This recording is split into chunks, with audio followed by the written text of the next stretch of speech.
Hello and welcome, Gold viewers from around the world. I'm Kristen Schwartz, licensed midwife and MC here at Gold. And here at Gold, we're busy getting ready for the GOLD Lactation Online Conference of 2023. That is just around the corner here, not that far from today. And I have Lucy Ruddle here with me, who's one of our speakers. Welcome, Lucy. Hi, Kristen. Thank you so much for having me back this year. Back this year by popular demand. You are back. It's lovely to have you back here with us at Gold. Now, before we get into the topic and all the good stuff, tell us, first of all, a little bit where in the world you are. Yes, I am in the United Kingdom, all the way down on the south coast. So you may, if you're lucky, on the day itself, even hear some seagulls in the background because I'm very close to the sea down here. Beautiful, very close to the sea. It sounds absolutely fabulous. Yes. And to our viewers who are not yet familiar with you, tell us a little bit about your background. And you're very excitedly shared with us today. You have a new certification. So give us a little bit of a rundown of your professional work and journey there. Sure. So I'm an international board certified lactation consultant. I qualified 5 years ago now. I'm recertifying this year. I'm also a holistic sleep coach and recently qualified as a therapist, as a counsellor as well, which I'm really excited about because so much of my work is about empathy and listening and taking things back to how things feel for the families, and having that extra qualification is just so helpful for my practice. So it sounds like you are the complete package. You bring it all. It's wonderful from sleep, over, of course, IBCLC and lactation, and then now counselor. And I can only imagine what you learned through your education, that to become a counselor. This you mentioned empathy, listening. I mean, it's so much for the families to be heard too. I mean, when families come to you, they're often desperate. They're often at their wits' end, right? And often to just listen to them is already a big part of the session, right? Absolutely. We might actually be the first people going into that family's home or having them come into our clinic who have genuinely asked, and how are you? And how are you feeling? And how was the birth? And then actually have the time to sit and listen to the answer, rather than, ticking a box and moving them along because we've only got 10 minutes with them or whatever. Right. Yeah. And looking at the whole picture and not just, okay, what's going on? Tell me, what it's, baby not latching, this, that, ticking the boxes. But I like how you said you also inquire about how the birth went. And are people surprised about that question when you ask them? Or is that something they're happy to, oh, nobody had even asked me this. And yeah, I want to share. Yeah, I think they often think I'm only asking out of politeness, but of course we know there's so much we can learn. So once they understand that I'm not just kind of, being polite, and they give me it was okay, and I say, no, actually, I really want to know, because it's the information we need. They often really open up because, as I said, we are often, as lactation consultants or breastfeeding supporters, are the first people to really want to know how that birth experience was for them. Yeah, absolutely. Absolutely. And you brought up an important point, asking you are the first person maybe to ask them how they are, because when a new little one comes into the world, everybody, like, the whole focus is often on the baby, and everything, of course, the energy of the family goes into that, the little one there. And there's very little, looking at how is the birthing person feeling? How is the new mom or the new parent doing? And coming to you, obviously they have an issue, they have a problem, they need solving, right?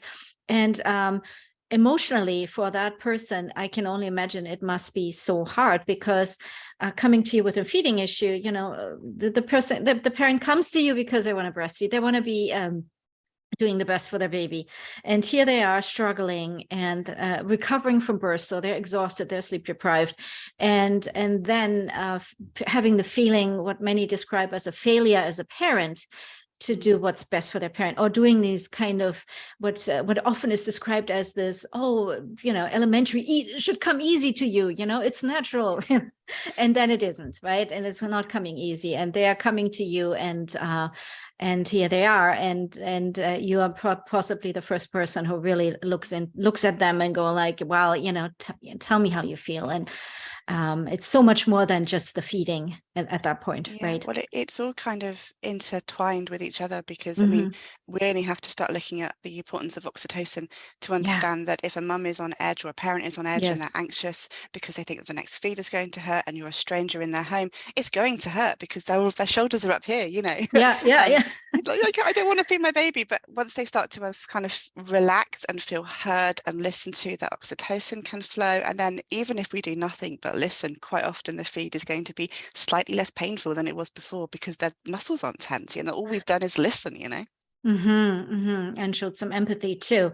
Now your topic is a very interesting topic. You're going to present on a very interesting topic here, saying it's called the When Baby Says No: Assessment and Management of Breast and Bottle Refusal. And I find that very interesting because this is, for me, if I look at this, it's almost like a double whammy, right? Coming to you with a baby that might be not latching on, or milk transfer isn't going great. That's one thing, but like a complete refusal. I mean, that's a double whammy for the family, for that the parent who is trying so hard to give that baby Yes. the best nutrition, and then the baby is saying no. That's like a double slap in the face. So I can only imagine how difficult that must be, and how desperate the families must be when they see you.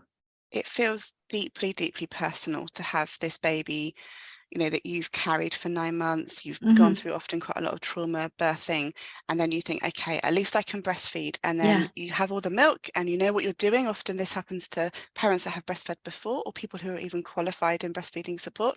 And the baby just refuses the breast, and quite angrily as well. Often, you know, they'll Yeah. scream, they'll go red, they'll arch. And it's soul destroying, you know, it really is a difficult, horrible situation for families to find themselves in.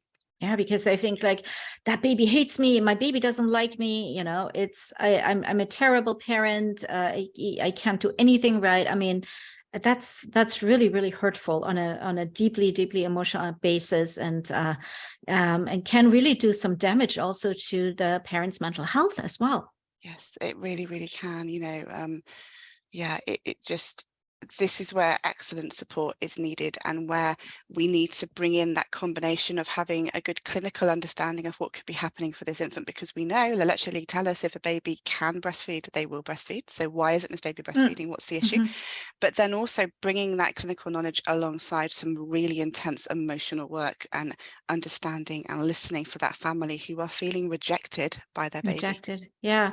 How often, let me ask you this, how often do you really see this? Is this something that happens quite often, or it's very rare? How often do you see this in your practice? It's not the most common thing I come across. It actually happened to me, which is why when you asked me if I would consider this topic, I was like, yes, this is a really good topic to look at, you know. Yeah. So I have personal experience with my son who completely refused to latch for 4 months, like completely. And in the years since then, so he's 7, I've probably supported 4 or 5 families with that level of breast refusal, and many more with a lower level of it. Perhaps it's the first few days, or perhaps it comes on as a nursing strike, or perhaps the baby just won't take a bottle, you know, kind of those less full-on versions of breast refusal. So you obviously having experienced that yourself. I mean, I can only imagine how devastating you must have felt when you were in it. And so you, of course, have also the empathy for families, then, knowing what it feels like, and being there and walking that journey with them to kind of help them. Yes, and what I remember the most, and actually he was my youngest, and I'd had a hard time feeding my first and was well educated when my second was born. I thought, I'm going to do it this time, it's going to work. And Yeah. then he wouldn't do it. But what I remember the most about that time, and this is why I went on to qualify, is the support I had was outstanding. And it was Mm. based deeply on listening and empathy, and people telling me, you know, I hear you, this is really hard for you. Look how well you're doing. This is amazing. What you're providing for your baby, and just reframing that failure as, look at all the milk you're pumping. You know, it was Yeah. so Yes. valuable to me as a mum. Yes, beautiful, beautiful. Thank you for sharing that as well there. And so now about your topic, what are you hoping our viewers will walk away with after they watched your presentation? Yeah, it's a great question.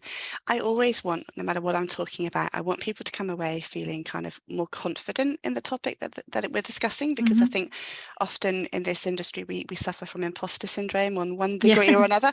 And if we can do anything to help people kind of relieve that imposter syndrome with a bit of confidence, that's always a wonderful thing for us and for the families we support. Absolutely beautiful. Okay, Lucy, before I let you go, do you have any final words here for us? I am so excited. I'm really looking forward to coming and talking to you all and getting everyone's opinions in the little chat box that comes up. And yeah, looking forward to learning from you guys as well as kind of being able to give some information to everybody else. Fantastic. Well, Lucy Ruddle, thank you so much for sitting down here with me, talking about the work you're doing, your qualifications. Congratulations again. And also about the topic here that you will be presenting at the conference. Thank you, Kirsten. And for our viewers, if you would like to find out more about this presentation, which will be live on April 11th, depending on which time zone you're in, and all the other topics of the conference, we invite you to go to goldlactation.com to find out more information there as well. Thank you, everyone, for watching. Bye-bye.